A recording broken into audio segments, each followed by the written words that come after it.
अस्सलाम वालेकुम। आज मैं जिस मज़मून पर बात करने के लिए जा रही हूँ, फर्स्ट बीकॉम और बीबीएम फर्स्ट सेमेस्टर के लिए सिलेबस में रखा गया है। आज उस मज़मून का नाम है कामयाबी के 6 उसूल और इसके मुसन्निफ़ हैं डेल कार्नेगी। तो डेल कार्नेगी साहब ने कामयाबी के 6 उसूलों के बारे में ये बताने की कोशिश की है कि अगर इंसान को ज़िंदगी में कामयाबी हासिल करना हो तो उसकी ज़िंदगी के लिए उसूलों का होना भी इसकी ज़िंदगी में ज़रूरी है। और वो उसूल ये ही कि किस तरह से इंसान अपने बर्ताव से, अपने जो भी कलाम से, बातचीत से इंसानों के दिलों को जीत सकता है। तो इसके लिए उन्होंने कामयाबी हासिल करने के लिए इंसान के लिए 6 उसूल बताए गए हैं। तो कौन से 6 उसूल हैं, तो देखिए वो क्या लिखते हैं। तो खुद अपनी एक्सपीरियंस बता रही हैं कि मेरा घर न्यूयॉर्क के करीब न्यूयॉर्क में था और से करीब क्या है, एक पार्क था।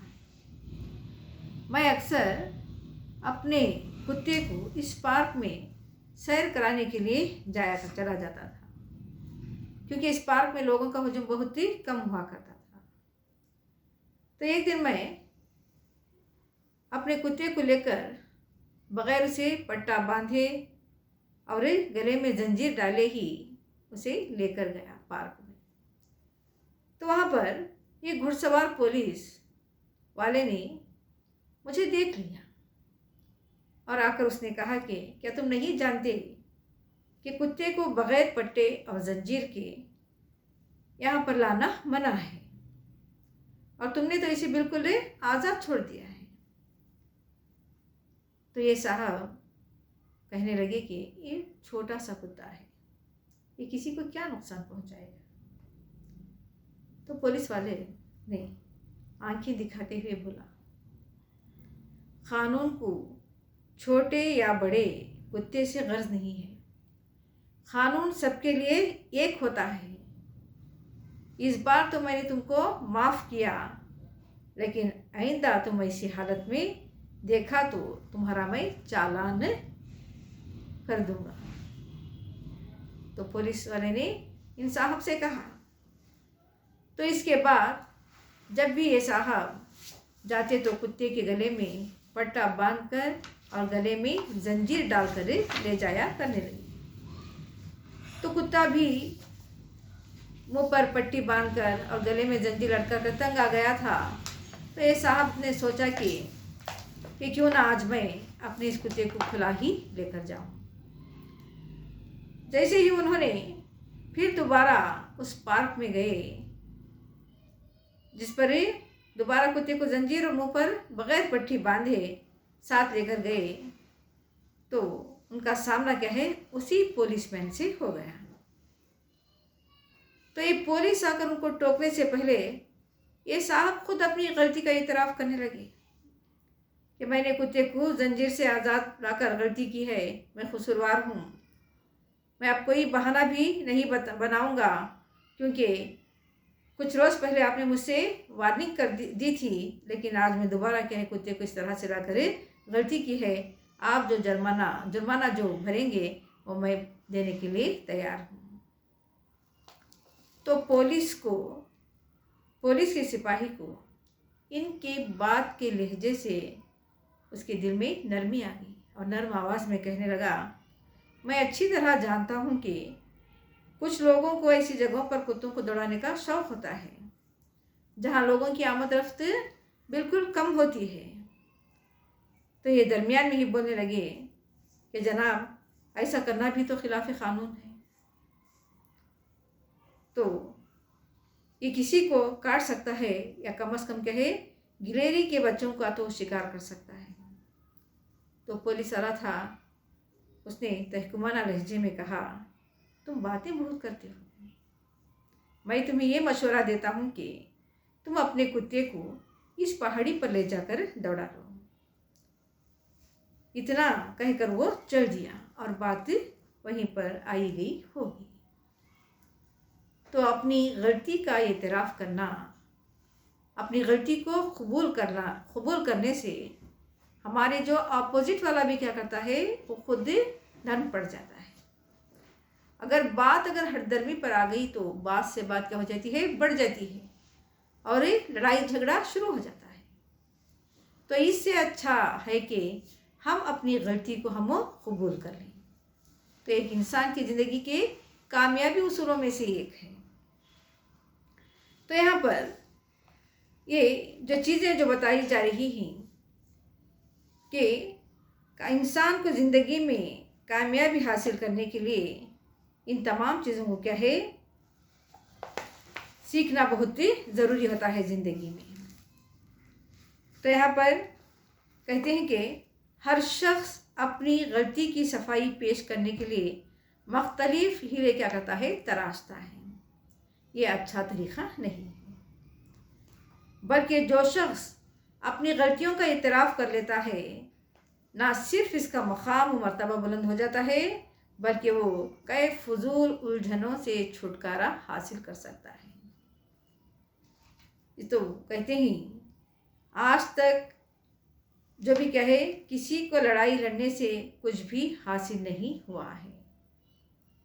अलबत्ता अपना कसूर मान लेने वाले कुछ ना कुछ चीज़ ज़िंदगी में ज़रूर हासिल कर लेते हैं।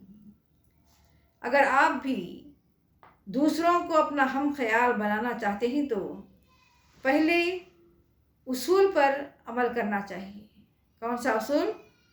पहला जो उसूल है कामयाबी का, अगर आप गलती पर हैं तो अपनी गलती सदक़े दिल से और वक्त ज़ाये किए बग़ैर तस्लीम कर लें। ये कामयाबी का, कामयाब ज़िंदगी का पहला उसूल है। कौन सा? अगर आप गलती पर हैं तो अपनी गलती सदक़े दिल से और वक्त ज़ाये किए बग़ैर तस्लीम कर लें। तो यहाँ पर एक वाक़या बताते हैं कि एक दफ़ा एक रेडियो पर एक मुसन्निफ़ की ज़िंदगी पर तबसरा करते हुए गलती से क्या किए, इसके वतन का गलत नाम बता दिया। किसी एक मुसन्निफ़ की ज़िंदगी के बारे में लिख रहे हैं, तबसरा कर रहे हैं, तो उस वक्त उन्होंने क्या किया, गलती से उसके वतन का नाम गलत बता दिया। गलत बताना क्या था, तो उनके खिलाफ क्या है, पूरे मुल्क में एक तूफ़ान बर्पा हो गया, तूफ़ान खड़ा हो गया। और एक औरत ने एक ऐसा ख़त लिखा कि एक खातून ने इतना तौहीन आमेज़ ख़त लिखा कि जो इनके आंखों में क्या हो गए, आंसू उतर आए। वो चाहते थे कि मैं भी इस खातून को ऐसा जवाब लिखूं, लेकिन तहज़ीब का दामन इन्होंने नहीं छोड़ा। फिर मालूम नहीं कि मैं क्या सोचकर खामोश हो गया। कौन मुसन्निफ़ कह रही, एक छोटी सी गलती हुई थी, सिर्फ क्या है, वतन का नाम गलत कह दिया था। तो उसके बाद उन्होंने फिर जाकर क्या है, अपने रेडियो पर जाकर अपनी गलती की माफ़ी तलब की कि मेरे से बहुत बड़ी भूल हो गई, मैंने उनके वतन का नाम गलत बताया। तो और उसके बाद उन्होंने सोचा कि इस खातून की दुश्मनी को मैं दोस्ती में क्यों ना बदल दूँ। और चंद दिनों के बाद ऐसा इत्तेफाक हुआ कि उस औरत के शहर को उनको जाना पड़ा और जाकर उस औरत का एड्रेस तलाश करके उस औरत को फ़ोन किया कि मैं आपसे मुलाकात करके अपनी गलती की माफ़ी तलब करूँगा। तो खातून कहती है कि मैंने गुस्से में आपको बहुत बुरा भला कह दिया, आपको गलती की माफ़ी मांगने की कोई ज़रूरत नहीं है, मैं खुद आपसे अपनी गलती की माफ़ी मांगना चाहती हूँ। तो ये साहब माने नहीं, कहते हैं कि मैं तुमसे मुलाकात करके ही मैं अपनी गलती की माफ़ी मांग लूँगा। तो उसके बाद वो एक बार फिर इजहार मुआज़रत करते हुए मेरे नुक्ते नज़र से हमदर्दी करने लगी अगर मैं गुस्से का जवाब गुस्से भरे खत से देता और इससे कहता कि वो जहन्नम में जाए, तो मुझे इतनी खुशी ना होती कि जितनी मुझे अपना गुस्सा रोक कर तौहीन का बदला मेहरबानी से देकर मैंने हासिल किया था। क्योंकि बात को बढ़ाने से पहले ही क्या है, इन्होंने खुद अपनी गलती की तलाफी करके उसे दुश्मनी के बजाय क्या उनसे दोस्ती हासिल ही कर ली। तो कहते हैं कि अगर आप लोगों को अपना हम ख्याल बनाना चाहते हो तो एक दूसरे अमल पर चलना चाहिए और दूसरे उसूल पर अमल करना चाहिए। और दूसरा उसूल कौन सा है? दूसरों के ख्यालात और ख्वाहिशात का दिल से एहतराम करना। दूसरों के ख्वाहिशात और ख्यालात का दिल से एहतराम करना। तो यहाँ पर जब आप दूसरों से बातें करने लगे तो ऐसी बात हरगिज़ ना करें, बहस में ना लाएं जो इख्तिलाफी हो, बल्कि जिन बातों पर आपस में इत्तेफाक हो सकता है इन पर ज़्यादा जोर दें। आप इस बात को अपने घर में आजमा कर देख सकते हैं कि आपका बच्चा दूध पीने से इनकार कर देता है।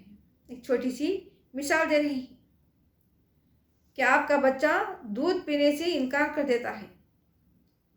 आप लाख कोशिश करें, इसके इनकार को इकरार में नहीं बदल सकते। इस तरह आपकी बेगम कहीं जाने से इनकार करती है, आप इसे बड़े से बड़ा लालच देकर भी अपने साथ ले जाने पर रजामंद नहीं कर सकते।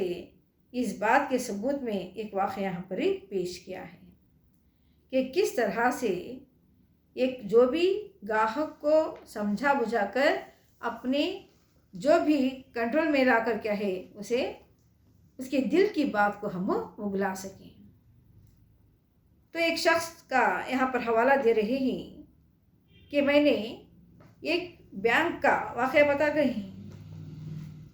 मुतल्लिक़ा बैंक ऑफिसर ने एक शख्स को मालूमात हासिल करने के लिए चंद जो भी कॉलम क्या है उसे एक अकाउंट खोलना था उस शख्स को, तो उसने चंद कॉलम भर्ती करने के लिए कहे।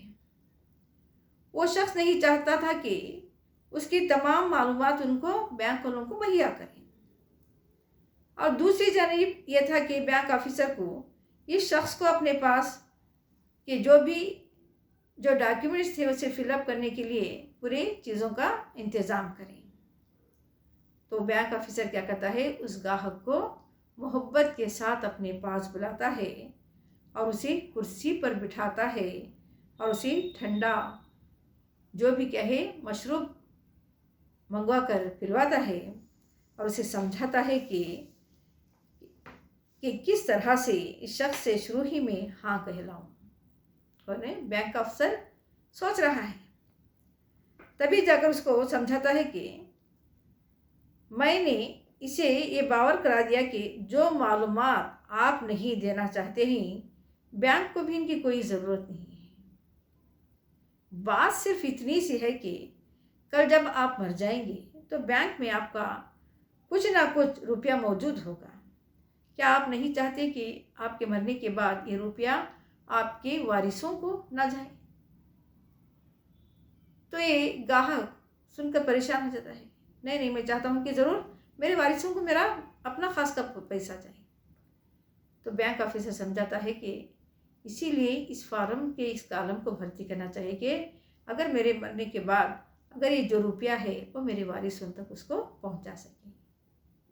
तब ग्राहक जाकर उस अफसर की बात को समझ लेता है और उस फार्म के कॉलम को भर्ती करने लगता है।